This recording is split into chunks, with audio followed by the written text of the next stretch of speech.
Sir ಎಲ್ಲರೂ comment ಹಾಕಿದ್ರು ಒಂದಿಟ್ಟು ರಿಸರ್ವೇಷನ್ ಬಗ್ಗೆ ಡಿಲಿಮಿಟೇಷನ್ ಬಗ್ಗೆ ಮಾಡ್ರಿ ಅಂತ ಕಿಸಿಂದ ಸಿಂಪಲ್ ಆಗಿ ತಿಳ್ಕೊಂಡು ಸರ್. ಡಿಲಿಮಿಟೇಷನ್ ಅಪ್ಪ ಅಂದ್ರೆ ಒಂದಿಷ್ಟು ಪ್ಲೇಯರ್ಸ್ ಕಮ್ಮಿದ್ದಾರೆ ಸರ್.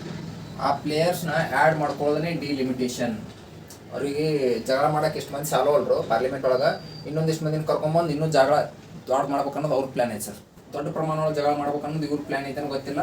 ಬಟ್ ಯಾಕಂದ್ರೆ ಹಂಗೆ ಮಾಡ್ತಾರೆ ಸರ್. ಒಮ್ಮೆ ಜನರ ಬಗ್ಗೆ ನಮ್ಮ ಬೇಡಿಕೆಗಳು ಏನೂ ಮಾತಾಡೋದಿಲ್ಲ, ಅವ್ರವ್ರದ್ದು ತಾವ ಮಾತಾಡ್ತಿರ್ತಾವೆ. ಅದು ಬುಕ್ ಅವ ಬರ್ದ ಇವ ಬರ್ದ, ನೀ ಯಾಕೆ ಹಂಗಂದಿದ್ದು ನನಗೆ, ನನ್ನ ರೋಡ್ ಮೇಲೆ ನನ್ನ ಚಾ ಕುಡಿಯೋಕೆ ಇರಲಿಲ್ಲ ನೀನು ಅನ್ನೋದು ಜಗಳ ತೆಗಿದೆ ಅಲ್ಲಿ ಹೋಗಿ. ನಮ್ಮ ದುಡ್ಡು ವೇಸ್ಟ್ ಮಾಡ್ತಾರೋ ಆಯ್ತು ಸರ್. ಸರ್ ಈಗ ಆ್ಯಕ್ಚುಲಿ ಜಗಳ ಬರೋಣ. ಆ್ಯಕ್ಚುಲಿ ಆ ಬಿಲ್ ಒಳಗೆ ಏನು ಮೆನ್ಷನ್ ಮಾಡ್ತಾರೆ ಸರ್, 33% ವುಮನ್ ರಿಸರ್ವೇಷನ್ ಅಂತ ಮ್ಯಾಗಿತ್ತು. ಅದ್ರೊಳಗೆ ಅಟ್ಯಾಚ್ ಏನಿದ್ದು ಡಿಲಿಮಿಟೇಷನ್ ಒಂದು ಅಟ್ಯಾಚ್ ಇತ್ತು, ಯೂನಿಯನ್ ಟೆರಿಟರಿ ಸೀಟ್ ಹಂಚಿಕೆನೂ ಅಟ್ಯಾಚ್ ಇತ್ತು ಸರ್. ಈಗ ಅಪೋಸಿಷನ್ ಪಾರ್ಟಿದವ್ರಿಗೆ ಡಿಲಿಮಿಟೇಷನ್ ಒಪ್ಪಲ್ಲ ಸರ್. ಯಾಕಂದ್ರೆ ಈ ಕಡೆ ನಮ್ಮ ಸೌತ್ ಕರ್ನಾಟಕದವ್ರಿಗೆ ಅನ್ಯಾಯ ಆಗುತ್ತೆ, ಅದ್ರ ಸಂಬಂಧ ಇವರು ಅಪೋಸ್ ಮಾಡಿಬಿಟ್ರ. ಈಗ ಇದನ್ನ ಅಪೋಸ್ ಮಾಡಿದ್ರೆ ಮುಗಿದೋಯ್ತಲ್ಲ, ಇದು ಒಂದೇ ಬಿಲ್ ಒಳಗೆ ಐತೆ ಸರ್. ಸೊ ಟೋಟಲ್ ಇದು ಕ್ಯಾನ್ಸಲ್ ಆಗಿಬಿಡುತ್ತಲ್ಲ ನೋಡ್ರಿ. ಅವ್ರದ್ದು ಪ್ಲ್ಯಾನ್ ಹೆಂಗೆ ನೋಡ್ರಿ, ಇದು ಅವ್ರದ್ದು ಪ್ಲ್ಯಾನ್ ಸರ್.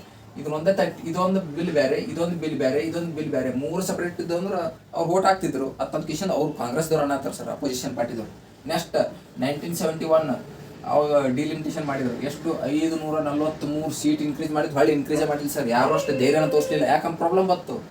50 ವರ್ಷ ಯಾರು ಇನ್ಕ್ರೀಸ್ ಮಾಡಿಲ್ಲ ನೋಡ್ರಿ. 543 ಸೀಟ್ ಯಾವಾಗ 1971 ನಾವು ಈಗಾದರೂ ಫಾಲೋ ಮಾಡಕತ್ತೆ ನಾವು, ಒಟ್ಟೆ ಇನ್ಕ್ರೀಸ್ ಮಾಡಿಲ್ಲ ಸರ್. ಇದು ಡಿಲಿಮಿಟೇಷನ್ ಹೆಂಗಪ್ಪ ಅಂದ್ರೆ ಸೀಟ್ ಜನಸಂಖ್ಯೆ ಸರ್. ಜನಸಂಖ್ಯೆ ಎಲ್ಲಿ ಹೆಚ್ಚಿರುತ್ತಾ ಅಲ್ಲಿ ಸೀಟ್ಗಳು ಹೆಚ್ಚು, ಜನಸಂಖ್ಯೆ ಎಲ್ಲಿ ಕಮ್ಮಿ ಇರುತ್ತೆ ಅಲ್ಲಿ ಸೀಟ್ಗಳು ಕಮ್ಮ. ಈಗ ನಮಗೇನು ನಾವು ಸೌತ್ ಒಳಗೆ ಫುಲ್ ಡೆವಲಪ್ ಸರ್, ಡೆವಲಪ್ ಸ್ಟೇಟ್ಗಳದಾವೆ. ನಾವೆಲ್ಲ ಜನಸಂಖ್ಯೆಗಳು ಕಮ್ಮಿ ಮಾಡಿಬಿಟ್ಟು ನೋಡ್ರಿ. ಇಲ್ಲೇ ನಿಮ್ಗೊಂದು ರೇಷಿಯೋ ಇಟ್ಬಿಡ್ತೀನಿ. ಉತ್ತರ ಪ್ರದೇಶ 19% ಇನ್ಕ್ರೀಸ್ ಆಗೈತಿ, ನಮ್ಕಿನ ಹೆಚ್ಚೈತಿ. ಬಿಹಾರ್ ನೋಡ್ರಿ 26% ಜನಸಂಖ್ಯೆ ಹೆಚ್ಚಾಗೈತಿ. ನೆಕ್ಸ್ಟ್ ಗುಜರಾತ್, ನಮ್ಮ ಮೋದಿ ಸಾಹೇಬ್ರ ಸ್ಟೇಟ್ ಇದು 20% ಅಲ್ಲಿ ಜನಸಂಖ್ಯೆ ಹೆಚ್ಚಾಗೈತಿ. ಇಲ್ಲಿ ನೋಡ್ರಿ ನಮ್ಮ ಸೌತ್ ಸ್ಟೇಟ್ಗಳು, ಕೇರಳ ಬರೀ 6% ಹೆಚ್ಚಾಗೈತಿ. ನಮ್ಮ ಕರ್ನಾಟಕ 16%.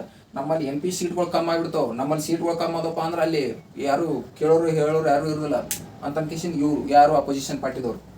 ಈಗ ಇದನ್ನು 33% ಅಪೋಸಿಷನ್ದವ್ರು ಏನು ಡಿಮಾಂಡ್ ಮಾಡಕತ್ತಾರ, ಇದೇನು 543 ಸೀಟ್ ಅದಾವಲ್ಲ ಇದ್ರಾಗ ಕೊಡ್ರಿ ನೀವು 33% ರಿಸರ್ವೇಷನ್.